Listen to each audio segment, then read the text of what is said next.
Hi everyone, and welcome to Dashcon Two's Con-Going Crash Course. This is your tutorial level for having a fun, happy, and safe Dashcon 2. So, who are we and why are we making this video? My name is Ellie, my pronouns are she, her, and I go by Cinnacorn in most places online. My name is Carter, my pronouns are they, them, and I go by duskroads most places online. We're siblings, and we have known each other for a while. So we've also been going to anime conventions mostly, but conventions in general since 2009. We've been on Tumblr since 2011. We didn't have money to go to the first Dashcon, but we did see it happen in real time. So we've developed this panel with our friends for anime conventions in general and for con-going as a hobby. But we know a lot of people going to Dashcon 2 are not going to be making con-going or repeat things since it's a very specific kind of convention. And we also noticed after the first year's event that there were a lot of people who had really run themselves down and were talking about it online. And so we submitted the panel to say, hey, we have some experience with this. We are neurodivergent and chronically ill con-goers who have a lot of experience and a lot of mistakes to learn from. And con staff actually reached out to us and said, hey, would you actually be willing to do this as a video that would be available ahead of time instead, so that people can have all this information ahead of time? And we said, sure, so here we are. The original panel was developed with our friends Andy, Sunny, and Jess. They are not Tumblrinas, but they have given their blessing for us to present this to you. Yes, they are with us in spirit, and you'll see some pictures of them throughout the presentation. Part 1. Before the convention. So let's start with the logistics, the who, what, where, when, why, how. So for who, it's who are you going with? Are you going with friends, family, alone? How much lodging space will you need to account for those people? Are you a minor? Do you need to travel with an adult in order to take out hotel space or transit tickets of any kind? The what is what will you need? These can be things like your cosplay, if you're tabling, if you're an artist, what do you need to bring for that? Little trinkets for the crow exchange. Just start figuring out what you're gonna need to bring. The where and the how go together. It is, where is it and how are you getting there? So what city? Are you just down the road? Are you coming from another country? What do you need to get ready in order to make sure you can make it there, and how are you going to make it there? So the when has to do with what time of year it is, how long you have until that point. Do you need to look at what the weather's going to be like? Do you need to figure out how much time you have to save up money to make your cosplay? Things like that. And the why for all of this is just the earlier you do this, the better it is, because lodging gets booked up. You can get better deals for travel earlier on, same with for lodging. It gives you time to plan for whatever you need to do for cosplays, for any babysitting or pet sitting that you might need, and most importantly for planning around work or school. And also, as a fellow neurodivergent, having this stuff sorted out as early as possible just makes you feel less stressed about the whole thing, so I highly recommend doing your best to make sure you have all your ducks in a row as early as possible. Packing. If you're bringing a cosplay, make sure you have a list of everything that you need to pack as part of that cosplay. I have forgotten important pieces of my cosplay at home before. It's not great to realize once you get to where you're going. If you want to save space while packing, you can think of anything that you can wear while traveling, like jewelry. Make sure that you bring anything that you're going to need for repairing your cosplay once you get there, because things break, things happen. I recommend always having a hot glue gun and a sewing kit available to you. And Tie to Go is super helpful to keep on you. Like, if you spill anything on this thing that you spent hours working on, it's always great. You're going to want to bring everyday clothes. You're not going to be in cosplay every single moment that you're there. You're going to need stuff for traveling. You're going to need stuff to take breaks from your cosplay. You're going to need stuff for sleeping and for border crossing reasons. If you know that your skin can't handle it, or you're just for sensory issues or for any issues that you can't use any soap or shampoo that the hotel will provide, make sure to bring your own. If you're going to be removing makeup in a hotel, try to bring your own towels and wipes so you don't make a huge mess and stain the hotel ones. Just common courtesy for the hotel. Make sure you bring anything that you need to sleep with, like earplugs or your favorite pillows or plushies, extra blanket, anything like that. Make sure to allow space in your luggage for purchases, because sometimes that can fill up and then you have to figure out how to get everything home. You should also bring utensils with you. Sometimes when you're ordering out, either you'll forget to check that please send utensils, or the restaurant will just forget. We have forgotten utensils before, and it has been an issue. Yeah, I am a repeat utensil criminal. Highlights include using a pair of straws like chopsticks in order to eat some Swiss chalet green beans. I also crafted a sort of ladle to use as a spoon out of a disposable water bottle by cutting out a big piece of it.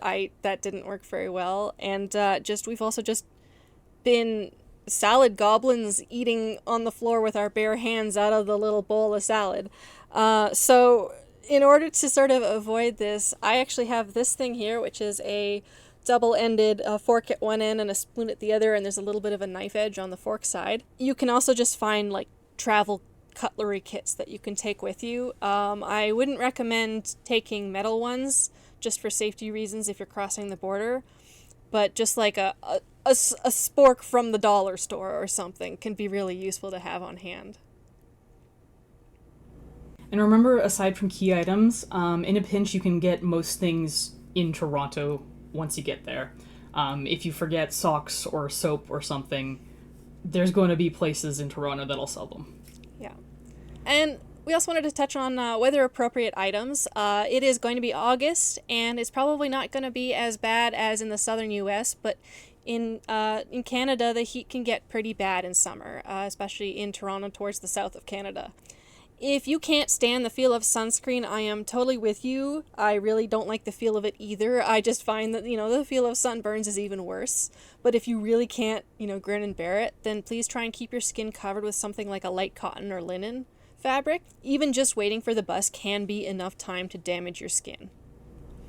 I have definitely gotten sunburns in Canada from just waiting at the bus stop. Yeah. And if the forecast is predicting rain, just make sure you have an umbrella, and definitely also wait until you get to the convention to change into any part of your cosplay that might be water sensitive. So let's talk about travel next. If you don't cross the border often and you're coming from outside of Canada, definitely recommend looking up common questions that they might ask at the border and making sure you have clear answers for them ahead of time. You're here for leisure. If they need more description about what event you're going to, you can refer to it as a pop culture convention. This is definitely also not the time to be joking around or to be in full cosplay. Things are a little scary right now and might be even worse if you're coming back in from Canada. Things should be okay if you have your valid passport. Make sure to have that ready. If you are driving up, make sure everyone in your car is awake and alert and ready to answer any questions that might be asked. And we did suggest wearing parts of your cosplay, and it's okay if you're like a little flashy, but it's not the time for big bulky armor or wigs or anything that might obscure your face beyond a normal medical mask, if you choose to wear that. Take it seriously and give them the best and most honest answers you can. Also, if you've never taken the form of transit that you're taking, especially if you're neurodivergent, just look up as much info as you can ahead of time. That really does a lot to help me to know ahead of time exactly what I'm expecting and where I'm going, where the vehicle is going. Obviously, if it's a plane, it's going in the air, but if it's a bus, to figure out where all the different stops are and what to expect and how long it might be.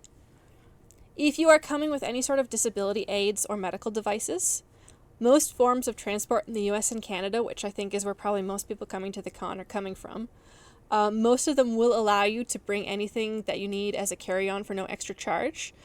For example, we both use CPAPs, and so as long as they're in their original carry bags, they will not be counted as a carry-on because we need them medically and we have the prescription. But just in case, make sure to look up what the guidelines are ahead of time, and make sure to leave enough time that if you can't find that information online, that you have enough time to reach out and ask them whether or not that's okay, and if not, what else you can do to make sure that you can bring everything you actually need with you. If you are driving by car, be aware that parking in Toronto can be expensive, and there might not be much parking immediately available around the convention center. Most convention centers don't really have the best parking, so it's luckily enough, Toronto Transit is pretty solid. And a PRESTO card will get you on every form of transit in Toronto, including alternative services like GO Transit and the Union Pearson Express, also called the UP. They're available at every subway station, both at the airport and at Union Station, where most intercity buses and trains come in, and at any Shoppers Drug Mart, which is the biggest chain of a pharmacy here. Highly recommend getting a Presto card. Pay per ride, because unless you are taking more than 4 trips a day pass isn't really worth it. However, if you are going on transit and you're cosplaying, please be considerate of others' space if you're in a big, bulky cosplay on the bus. Alright, so our next slide is cosplay prep. So, checking in on what your cosplay is like in comparison to your needs is super important from not just getting burnt out by what you're wearing. So ask yourself, does the cosplay create any sensory issues? Does it interfere with mobility or mobility aids? Does it notably affect your body temperature? Does it interfere with your vision at all? Can you still see? Does it affect your ability to carry things? Does it have comfortable shoes? Plan your outfit accordingly, depending on what your answers to these questions are.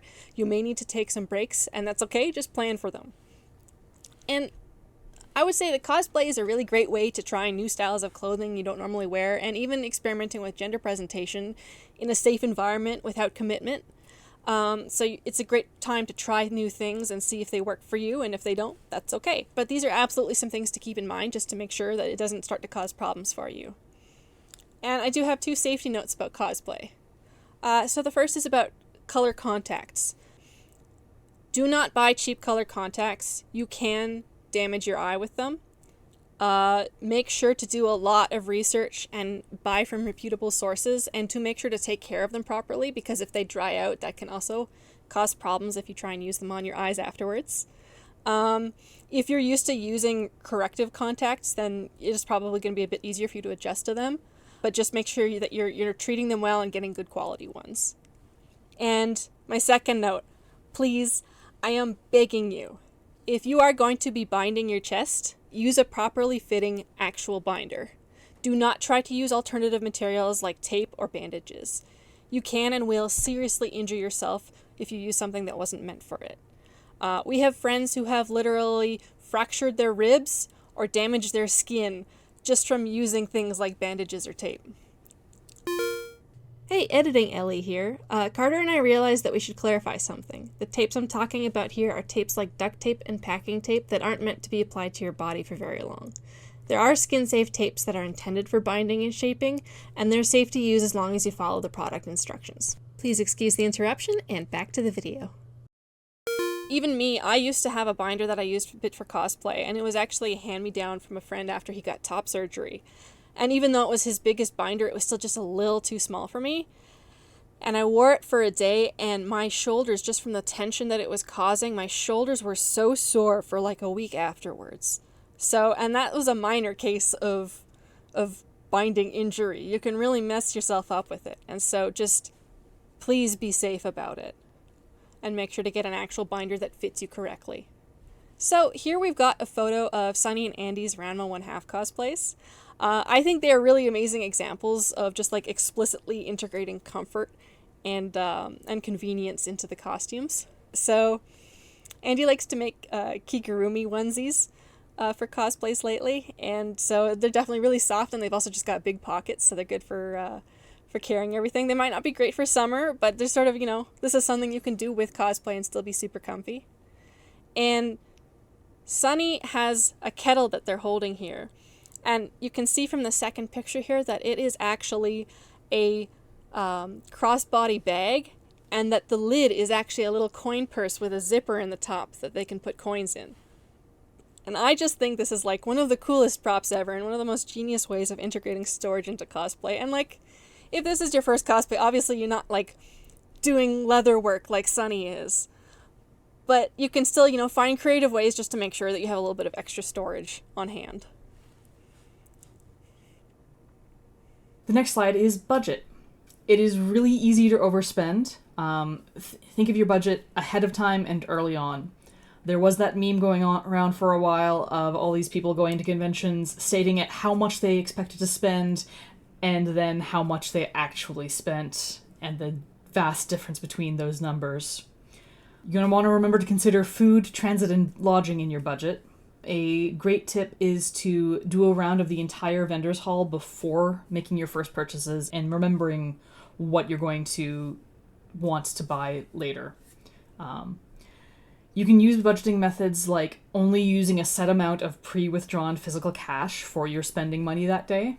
And you can also total up your purchases at the end of each day to make sure that you know how much budget you have for the next day. We regularly use those budgeting methods. We especially like to make sure to do that first lap without buying, making note of things that we like. And if there's something that you see and you know you're going to want and you're worried it's going to sell out, like it's a one-of-a-kind item, go for it. But try to limit those so the exception doesn't become the rule. Yeah, so I personally actually really like to use the physical cash limit. I find it really helps both from a perspective of what is in my purse is what I have to spend, full stop. And it also helps in case there's any issues. That a lot of artists have card readers now. It's pretty common these days. But there have been times when the connection has been bad at conventions we've been to, so the card readers aren't working. And also, if you're coming from out of the country, it is just good to have some physical cash on hand just in case of emergencies. So I highly recommend just like making sure you have at least a few bucks on you in Canadian money, either way. And some vendors who might be traveling from the US won't have the ability to have set up a card reader in Canada, so they may only take cash. So let's discuss lodging next. If you're staying in an Airbnb, make sure to honor the guidelines that the host provides and be respectful to the space. If you're staying in a hotel, these people are working, please be courteous to hotel staff. And in either case, if you're in an Airbnb, you're probably in an apartment building, so just be courteous to either your fellow hotel patrons or everyone else in the building. You're sharing the space with them, so don't make too much noise, cause too much of a ruckus. If anything goes wrong, it can be stressful, you're not in your hometown. Take a deep breath. Mistakes can happen, and there's usually a solution that can be achieved. If you're in a hotel, it is worth checking with hotel staff if there are things like the room's not cleaned, you have hotel key issues, if there's a shortage of supplies in the room. Before you book any sort of lodging, make sure to research accessibility and what you might need in terms of accessibility, because not everywhere offers everything, and it kind of sucks to have issues with that. And like I said before, really be considerate of your volume, regardless of where you're staying, if there's anyone else in the same building as you. Lots of people have different needs and schedules, and even some of us con-goers are just like old and sleepy. We want to be able to go to bed without too much of noise. If you're staying in a hotel, not everyone can afford a housekeeping tip, and no one will hold it against you if you can't. But it's definitely good to do it if you can. Usually the going rate is $5 per day that you're staying there. Oftentimes we'll have the do not disturb sign on the whole time, but then just leave the total amount of cash on the near the TV or on the table in the room. I do have a couple of tips about staying in specifically hotels, because that's usually where we end up, but any sort of lodging. My first is optional, but it's just something that we found really works for us. It's to do as much of your packing the day before you need to leave, like in the evening. You might feel like, but I'm too tired, I'll do it in the morning. You're gonna probably be exhausted to some degree either way. If you do it the night before, you will just be scrambling less in the morning, and that makes a huge difference. Just like put whatever you need right on top. That's an optional one, but it's something that all of us, including our friends who go to conventions with us, have really found a lot of success with. My other tip has to do with hotel irons. Always test on scrap or a piece of clothing you don't care about before you use it on something nice like your cosplay or nice clothes that you're intending on wearing. I would say a good 3/4 of the time they're perfectly fine, but sometimes they can be a little dirty or not working right, and the heat's not really being consistent, and it's just safer to have, a piece of protective fabric in between that and your nice stuff if you know in advance that there's an issue. And in some cases you can even just like call down and say, hey, can I get a different iron? It's not working. Part 2. At the convention. The 6-2-1 rule. That is at least 6 hours of sleep per night, 2 meals per day, and no a granola bar and an energy drink is not a meal, and 1 shower per day. Even if you forget everything else from this video, please remember this. It's a really good baseline for taking care of yourself at a con. And if you know that you personally will need more than that, this is meant to be a minimum. Do what you know your body will need. And we know that there might be reasons why someone might struggle with any one of these. That's okay. In that case, we just ask that you honor the spirit of the rule and make sure that you come to the convention rested, nourished, and clean as best as you possibly can. That's all we can ask for. It'll really make a difference in how you feel. One thing to remember, drink water.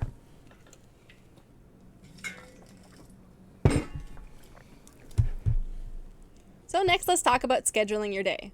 So you can look at this con schedule ahead of time, figure out what looks best to you and what events and panels you want to go to. But you will be doing a certain amount of figuring out what you're doing the day of. So what are you wearing if you're traveling to the convention on the day? Is it weather appropriate? Would it be best to change into your cosplay there? And how are you getting from your lodging to the con? Make sure you familiarize yourself with the route, especially if you're busing. Figure out what stops you need to get off at, if you need to do any transfers, what routes the buses are taking, and how long it's going to take you to get there. Take some time to scope out the layout of the con early on as well, so that when you're trying to get somewhere on time, you know exactly where you're going. You're not just left floundering when the panel starts in 10 minutes or less. It's also a really helpful thing to do if you have any mobility aids, because that way you're not trying to rush around while trying to dodge everyone else and trying to find a safe route to where you're going. And consider and reconsider your priorities. These might change on the day of. Photo shoots, panels, events, and set an alarm on your phone if you need to, if you're prone to losing track of time, and you might need to make sure that you get there on time by setting an alarm. And communicate any major plans to friends and family, so that they can reorganize their plans if need be, if they're going there with you or if they're picking you up from the convention. Even if you're going alone, it's good to make sure someone outside of the con knows what times you'll be on site or heading somewhere else, just in case. Set your priorities, but try to be flexible. Things happen. Figure out which events and panels you really want to go to, and which ones that would just be kind of nice to go if possible. Something to plan for is some events and panels might have a really long line, and you're going to want to plan to get there early. Make sure to account for breaks. Don't plan to go from one panel to the next and have no time to eat. If you've got some spare time, figure out what food options are available ahead of your next meal or snack, so you don't have to try to figure out what there is when you're already hungry. There'll be some food offerings at the convention, but if you have any dietary restrictions or limitations, or even just for budgeting reasons, make sure to pack some food that you know you can eat. Yeah, this is not the time to hope that you can get by on a granola bar. Make sure you can eat if you can't eat the things at the convention. Next, I wanted to talk about self-check-ins.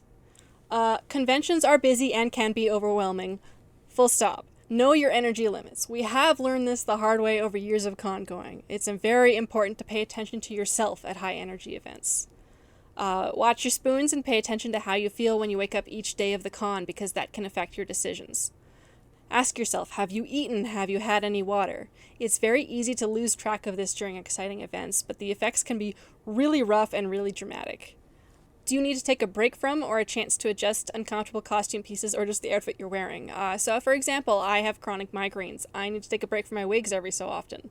Remember to take inventory of how you're feeling regularly. If you really need to, you can set timers for this. My usual method of going about this is to sort of take account after every sort of task that I do. So for example, I do a lap of the dealer's room. All right, do I need a chance to sit down and take a break? Finish a panel. All right, is it time to eat or drink? Do I need to go refill my water bottle, go to the bathroom, whatever? Bake these check-ins into your day, because they're going to make a huge difference. Prepare ahead of time for potential needs. Locate the con's quiet space. Let friends know where you're going to be. Have snacks handy if you're going to need them. Let friends know if you have needs that might be able to help you with. So, for example, I'm more prone to getting overwhelmed and overstimulated on my own. Side note, if you see me alone at the con, this doesn't mean that that's an issue. It's just that I'm more likely to. I'm okay. But my friends know this. Carter knows this. So if I'm on my own and I start to feel overstimulated, I can send them a text like, SOS, brain is full of bees. And they'll be like, all right, Ellie needs someone to come hang out with her until she can feel a little more stable. And that's one way that my friends already know in advance that they can help me. And like we keep saying, scout out the quiet spots, the food sources, ahead of time, just so you know where they are when you'll need them. Things you're going to want to carry with you. A water bottle. Small ones are lighter, but the larger ones won't need to be refilled as often. Scout out where the refill stations are so you know where you need to before you need to refill them. You're going to want to bring money, your ID, and your con badge. Make sure you bring your con badge. Mine always goes directly into the bag I will be bringing the next day as soon as I take it off. Any medications that you're going to need, including ones you only need occasionally. I'm not just talking about prescription ones. Things like allergy meds or over-the-counter painkillers, if those are issues that you even think you might need. Trust me, getting a headache in the middle of a con, it's good to have something on you for that. Yeah. You're going to want to bring a charged phone, a charger. I recommend getting a portable charger if you can, so you don't have to try and find an outlet when your phone battery dies. And you're going to want to bring small snacks, just so you have them to tide you over until the next meal. Things that are optional but very handy. Having a sewing repair kit, especially if you're cosplaying. Band-aids. You never know when you get a tiny cut and you don't want to have blood on your cosplay. Or you get a blister, you need to put something on your toe. Yes. A hand fan. Most con venues have pretty solid air conditioning, but they get crowded with a lot of people, and it's going to be summer, so having a hand fan is really good to have on hand. And fold-up bags are good if you get more purchases than you were expecting. Having a method to carry all of this, like a backpack or a shoulder bag or tote, or build a bag into your cosplay, is something you're going to need to think about. Especially if you're going on transit, make sure that everything, especially the really important stuff, is in secure pockets or bags that you have your eye on, just in case. You also just don't want to risk dropping them either. Yeah. And, stay hydrated.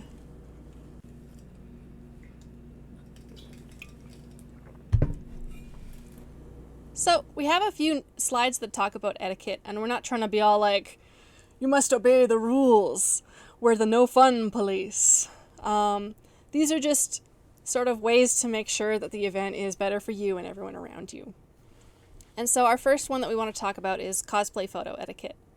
Cosplayers like it when people want photos of them. Please do take pictures. Whether someone made it themselves and put a lot of work into it, or, if they just purchased a cosplay and are having a great time dressed up in that as that character, either way, it's awesome when people want pictures of you and to be excited about the character you're dressed up as. But we do have some points, and the first is to always ask first. This includes both regular attendees and the invited guests. Respect the event regulations, such as if there's a no photos area or no flash photos. If someone's already posing for pictures, try to catch their attention. They'll usually acknowledge you and be fine if you just pop in and take a picture too. I've done that many times, to see someone who's already posing for a photo and like 3 other people are taking pictures, and I'll just be like, oh, me too, please, and they'll like nod or something. But respect busy cosplayers. If someone is, sitting on the ground clearly taking a break, if they're eating, that's usually not the time to ask them, or if they're a busy guest who's on their way somewhere, make sure to give them that space. If you really want to, you can just be like, hey, I love your cosplay, and then hope to find them later if you want to take a picture. Try to avoid blocking foot traffic. So that includes booths if someone's trying to sell something or people are looking at their stuff. You don't really want to block that. Walkways and halls, if it's a really busy area, you really don't want to get in people's way when they're trying to get places. So the best solutions for that is to find end caps of areas, to find walls, open spaces. You might need to leave the dealer's room or the panel room entirely if that's where you are.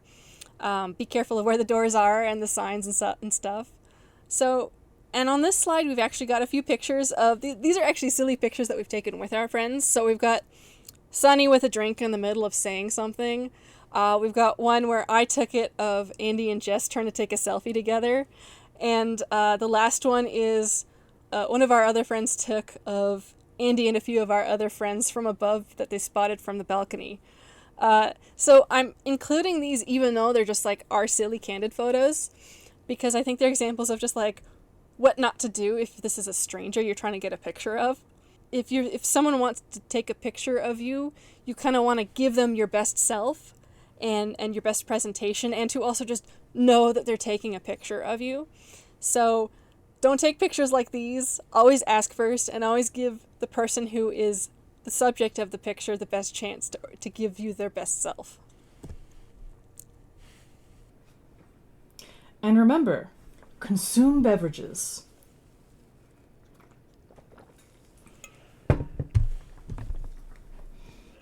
Vendor and artist etiquette. Ask before taking photos. There are plenty of times when you would want to take a photo to show a friend or ask if they would want you to get something for them. But always ask first and respect the word no if an artist doesn't want you to take a photo of their booth. They might have a reason that they don't want you to take a picture. They worry about someone stealing their art, duping their pieces, or if it's just a poor representation of their work, or if they just don't want you to take a picture of it and it's their work. This is unlikely, but if you notice someone selling AI pictures or stolen art, report it to con staff. Don't try and deal with it on your own. This is less of an issue at small cons and with a curated artist alley like this one, but something to keep in mind. Avoid blocking any tables or booth when you're not browsing it. If you bump into a friend's or a cosplayer you like and then you crowd around an artist's table, then the customers won't be able to get to that table, which at best is extremely annoying for the artist. Please move to a space where you won't be blocking anyone's booths. Remember to share the space, make room for anyone with accommodation needs, anyone trying to make a purchase, or any con staff trying to move quickly. Respect any signage that the artist has put up, like no photos, no touching, no picking things up, stuff like that. Some businesses will have their stuff pinned down and you risk damaging it if you try and pick it up. Some will have particular layouts for pricing, and some just don't want sweaty, potentially body paint covered hands touching their things. All artists are different, respect their space, and they also pay to be here.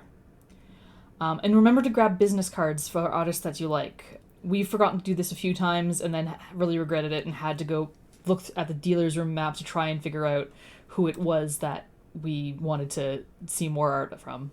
And sometimes we're not always successful in finding them again, and it really stinks. So definitely remember to do that. And, take in liquids.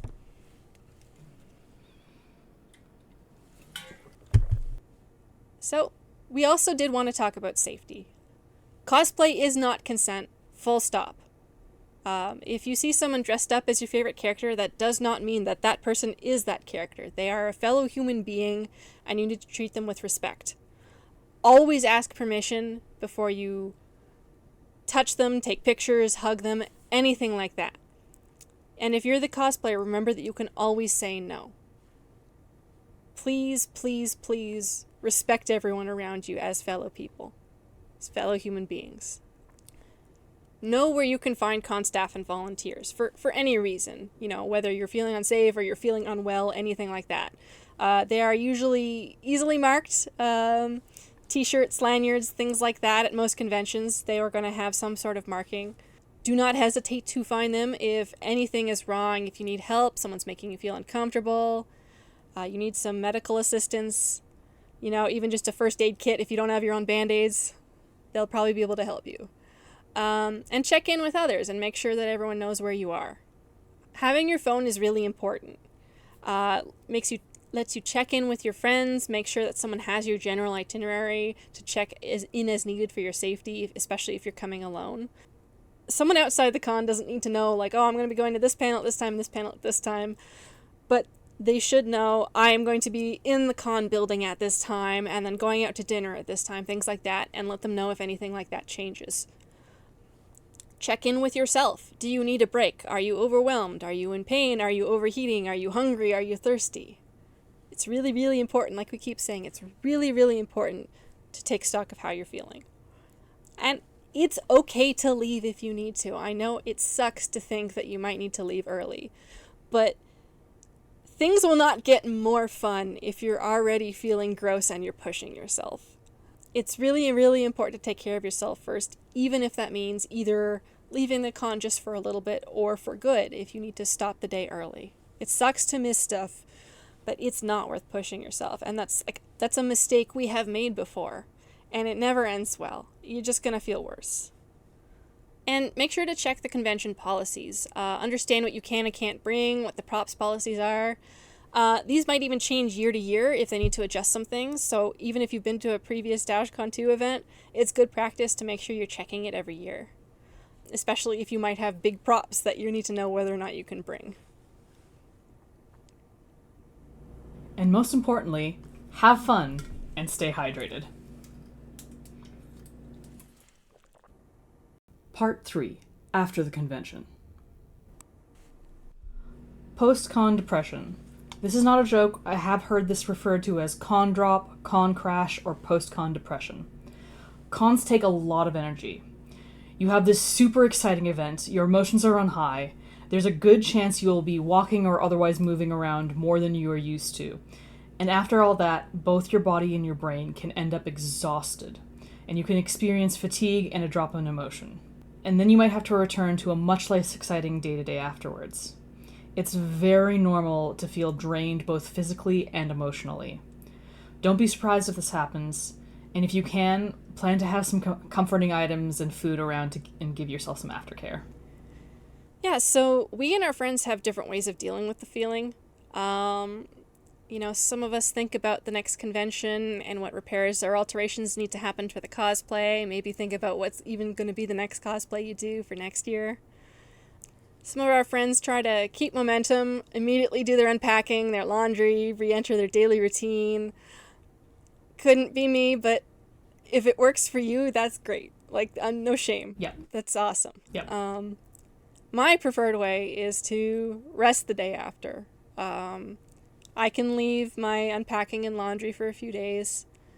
Try to avoid planning anything big immediately afterwards. I have not always been able to honor this, and it's usually been really exhausting.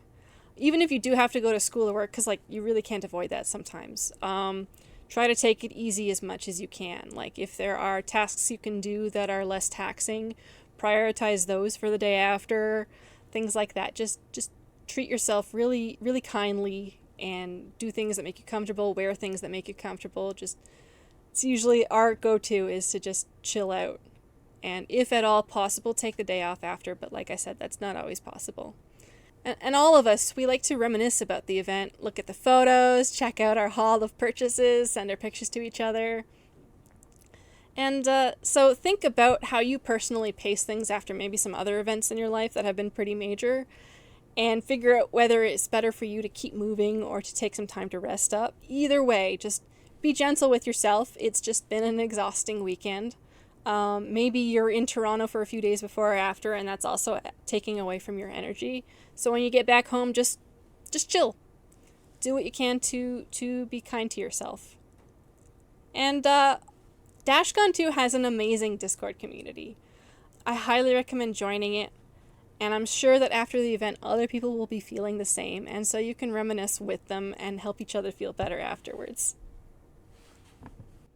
And that's the end of our presentation.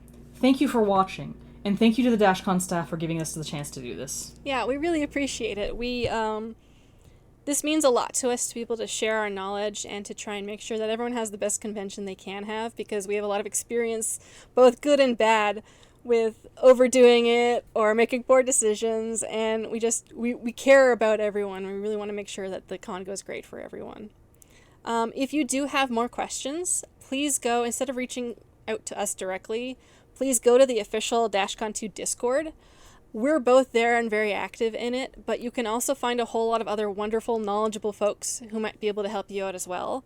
And more importantly, we are not con staff, but the con staff are in that Discord. So if you have a question about the convention itself or something that will be there, please ask them there, because they'll be able to answer you much better than we can.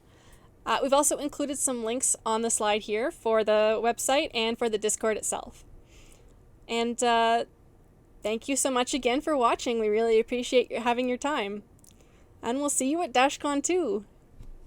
Bye-bye. Bye.